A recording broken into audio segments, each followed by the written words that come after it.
Hey everybody, it's Thorn, and in this video, coming at you from my car, I want to talk about money, and I want to talk about kind of like my personal relationship with like how I interact with the community and the role that finances play in as a part of that. Being an author, right? Like having a Patreon, monetizing YouTube. I want to talk about all of that because this is a subject that comes up all the time. I know that it is a criticism that a lot of practitioners deal with, especially authors. And I want to kind of reflect on some of that with you and think about the choices that I have made in the past, the choices that I make now, and kind of like what's going on in my brain when I think about those things. So there's a lot going on, first of all, with all of that, because like finances and money as a category in witchcraft spaces, kind of like witchcraft itself, means a lot of different things. There are different kinds of ways that people incorporate money and make money with their crafts. And I think whether or not we can necessarily articulate the specifics, I imagine that practically all of us have some idea that there are good ways to make money and bad ways to make money. There's good money, there's bad money, there is a moral value that comes attached to money kind of as a whole. And we make choices one way or the other based on what we think is good and what we think is bad. I think that that's just kind of generally like how we move around through the world. And of course, if we want to look at kind of capitalism as a whole, right, there's this, I mean, we make a good case for the idea that money is just kind of bad all around, right? Like that argument is out there too. And I imagine that most of us, I think probably most of the people who are part of my audience would agree that a lot of the stuff that we just assume about how we live in a capitalistic system is a problem. Like it's a problematic system. It's a system in which most people suffer. And like those raise problems all the time that continually need to be addressed collectively over and over and over again. But ultimately, we're all kind of at a loss because this is the system that we live in, and it entails an overthrow of an entire system in order to potentially do something else, which is not me saying that it's impossible, only that it's a big task, and we're all kind of in this situation where the individual choices that you and I make just realistically have less impact than the choices that institutions make, that corporations make. So anyway, that's kind of the backdrop. So kind of just like acknowledging all of those things.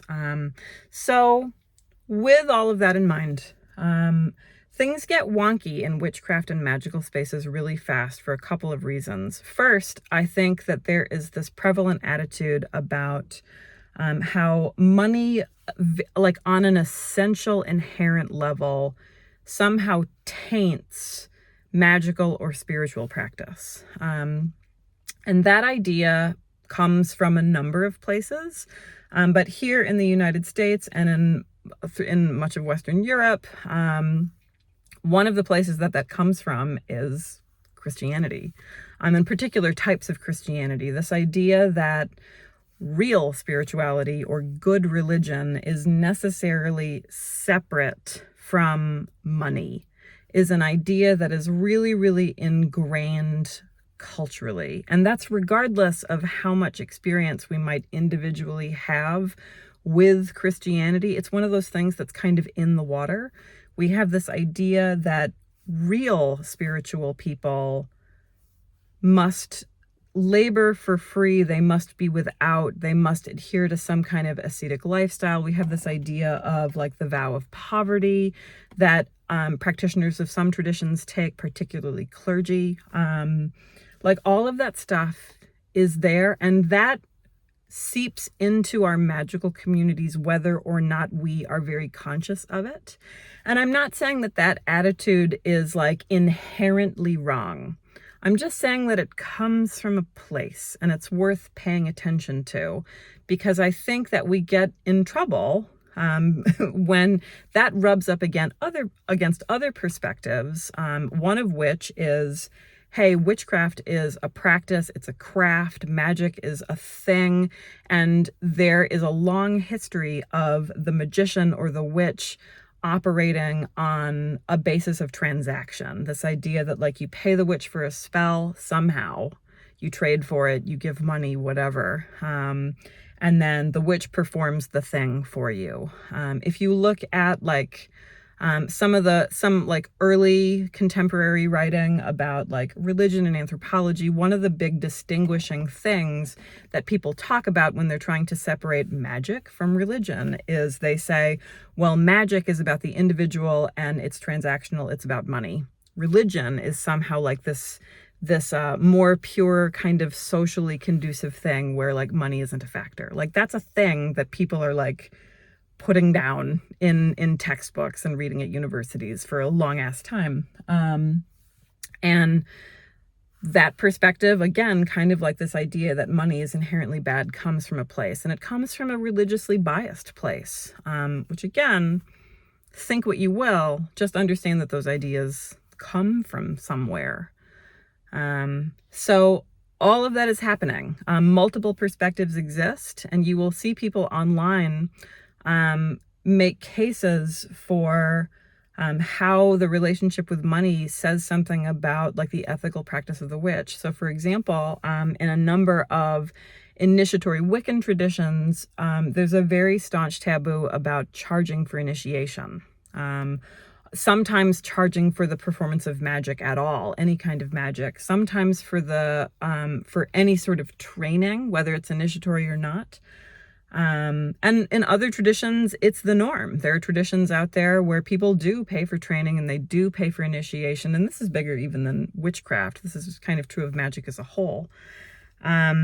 So all of that is happening. So now I want to talk about me for a second and the choices that I have made. And first of all, I want to start by saying that like the relationship with money and finances is always a moving target. It's always a thing that I think people analyze over and over again, right? Like you make a choice, you learn more, you make a different choice, you have different life experiences, you make yet another choice. All of those things factor into it. And you know, like I've had different mindsets and different relationships with money and finances over the course of my life. So addressing some things, and if you've been on my platform for any time, you have probably seen me talk at least about being an author and kind of what that looks like.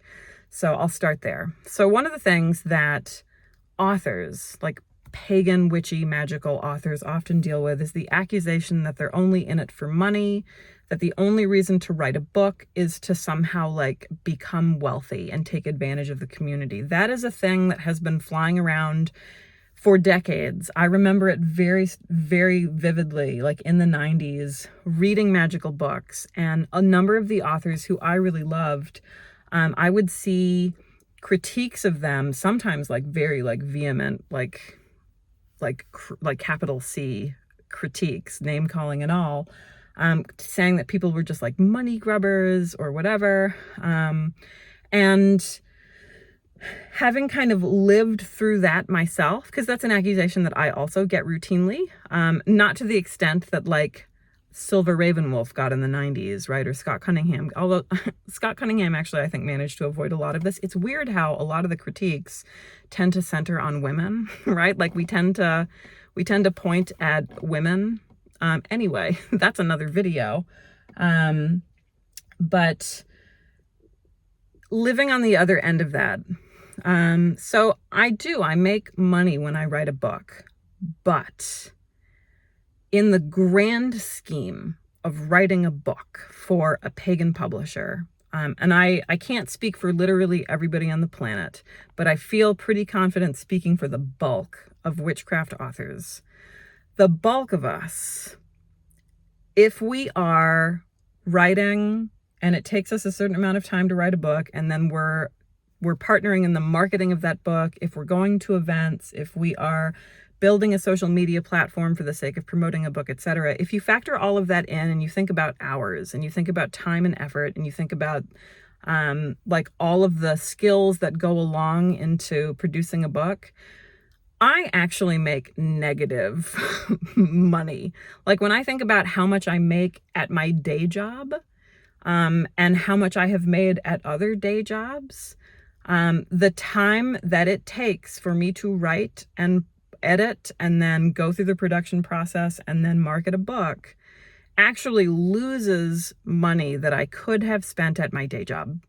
So the idea that authors are writing purely for the sake of money is just illogical. Like it would be unreasonable for me to spend all of my time, at least according to like the publishing model that I'm participating in right now. I can't speak for everybody, and there are multiple publication models, and some of them make more money and some of them make less money. The publisher you're going with, all of that factors. But as a whole, you're not making enough money doing this, or at least not compared to having maybe like a 9-to-5 type office job, if that's the sort of thing that you can get. So that's not to say that ego isn't involved. Of course, ego is involved in writing a book. And that's something that I think individually we all kind of have to wrestle with. But witchcraft, magic, pagan authors, on the whole, would make more money doing a lot of other stuff, including teaching as a witch, or like including lots of other magical things. I mean, I make more money when I do things like read tarot cards than I do like on book royalties. So, that I think that's just something to bear in mind. I made the decision to write my books because I wanted to write. Like I've always been a writer. And of course, like my ego was involved. Publishing a book is amazing and fun and validating. And it's one of the coolest things I've ever done, 100%. I also saw a hole in my own community that I wanted to fill. I specifically sat down to write, especially with traditional Wicca, like I sat down to write a book that had a very specific job.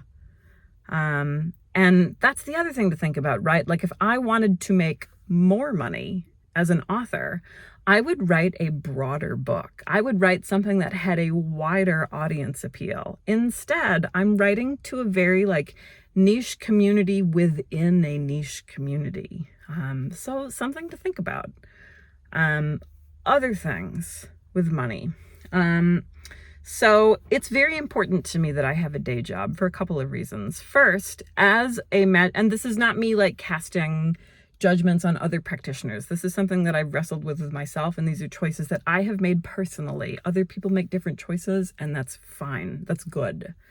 But for me, having a day job has been important to my magical practice because it keeps me grounded. I am not the sort of person, and I've tried in the past, I am not the sort of person who thrives like mentally and emotionally when I do not have a stable income, stable job, reliable benefits, etc. Like those are things that I need for my mental health, even before we start talking about like my actual just like needs out in the world. I need that. So I prioritize having a day job. It makes me a better high priestess. It makes me a better like community facilitator. It makes me a better person. Like that's just true for me. And that's where my income comes from. The second reason I prioritize having a day job is because I literally just could not afford to live without it. Like just full stop. I need a paycheck because everything about everything is really expensive right now. The area that I live in, the home that I live in, like all of the choices that I've made, like there's no way to function the way that I function right now without having like that kind of steady, reliable, like conventional employment. Okay. Because I don't want to create this dichotomy between like good types of employment and bad types of employment. That's not what's going on. But the way that I have structured my life requires me, from just an objective financial perspective, to work the sort of job that I do, which is like 9-to-5 type office work. That's what I do. Prior to that, I was a classroom teacher. Okay. And the reason I swapped from being a classroom teacher was because of the pay. Like, it wasn't financially feasible to be a classroom teacher. So there you have it. Now, when I'm making choices about what I do or don't do in the community and money is involved, that gives me a lot of freedom. This is another big advantage to the choices that I have personally made for myself about my working life. Having a day job means that I can afford to write books. It means that I can afford to go to events. I can afford to travel. Because as lots of other folks have pointed out, as I myself have pointed out, there is a cost associated with participating in large pagan witchcraft and magical communities. And there's lots of things that are being done to mitigate that. Like, that's something that people are very concerned about. In all of the conversations about inclusivity and accessibility, like, class and money that's a part of that. So having the job that I do, having the income that I do, having the stability that that job provides means that I can take time off to go to an event. I can afford a plane ticket or a full tank of gas or whatever. And that is a privilege. That is a luxury. Now, I've gotten to the point in my author career, this has really only started happening to me really recently, like within the last year, that I've started getting comped for things at events. That doesn't happen for everybody. That doesn't happen for most people who speak at events. And actually, it's only happened to me a couple of times, where an event will cover my hotel room, or the event will give me a travel stipend. But that's not the same thing as being paid for an event. It's still pretty rare that you're actually paid for an event.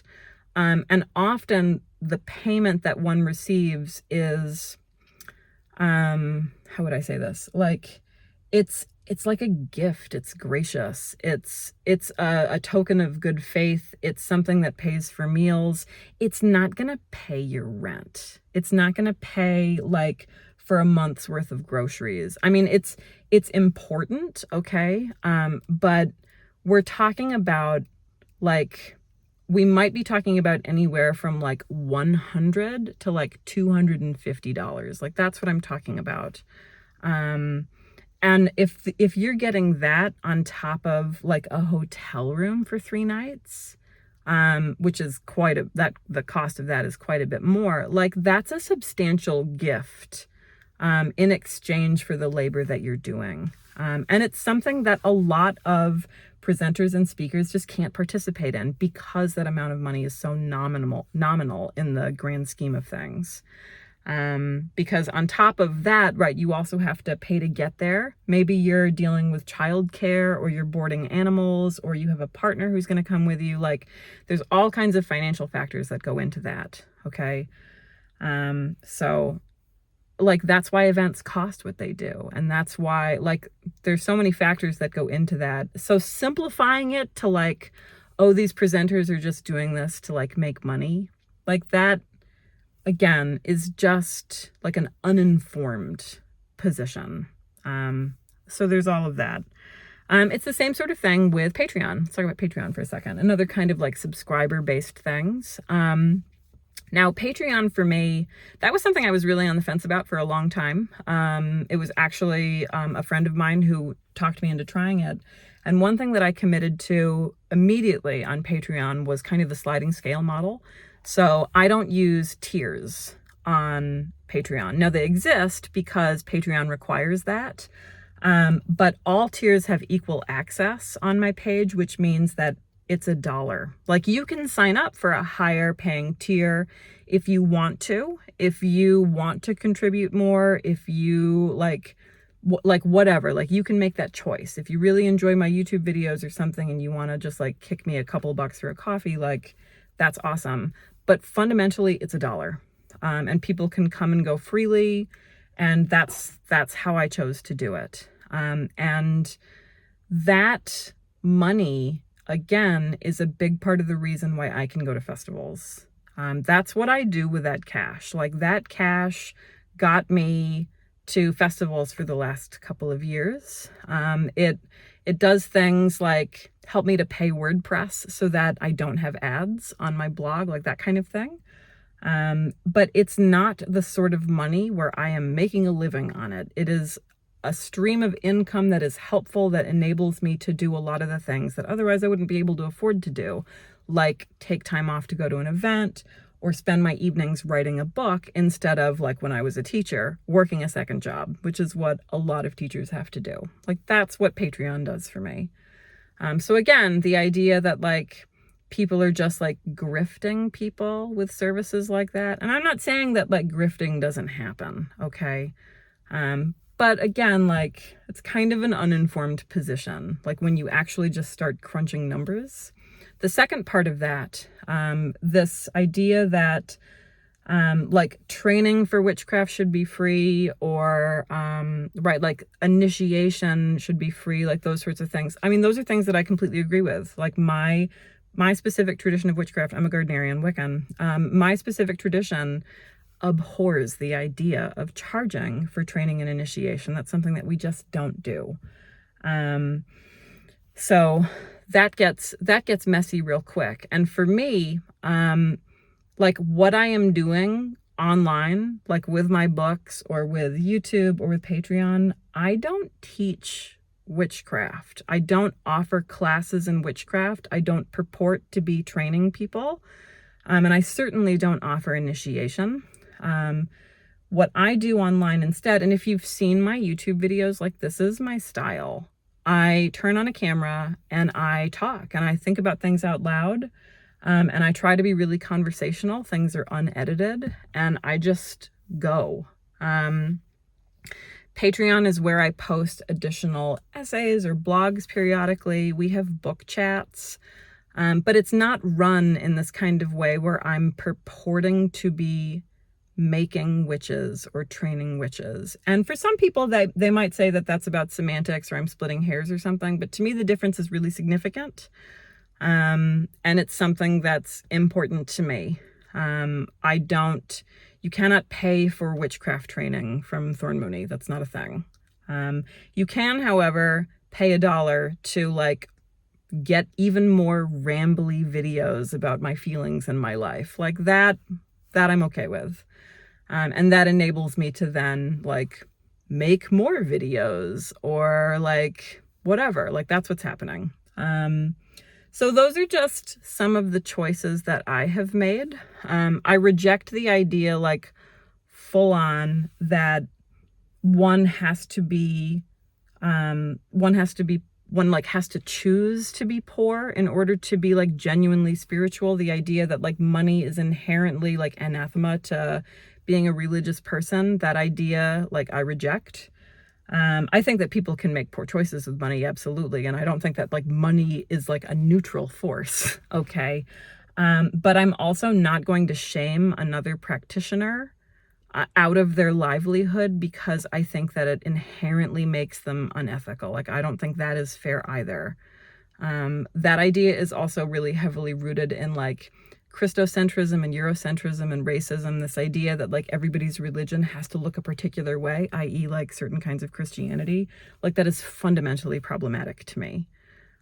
So the idea that like a witchcraft leader or teacher or whatever like has to inherently be impoverished, like voluntarily, like that's something that I reject. I think people have the right to survive how they can, like in a capitalistic system. So there's that. So anyway, there's a bunch of words about money. And this is something that I like to talk about pretty openly. I think that making finances a taboo topic is one of the reasons why people like are like, we're all just collectively as a society bad at money. Like we just are. And it's because like the knowledge about how money works and how like certain kinds of industries work is like, that knowledge is kept from people, I think, really actively by people in positions of power and privilege. So talking about money is important. So here's a video about that. I hope you all are well, and I will see you next time.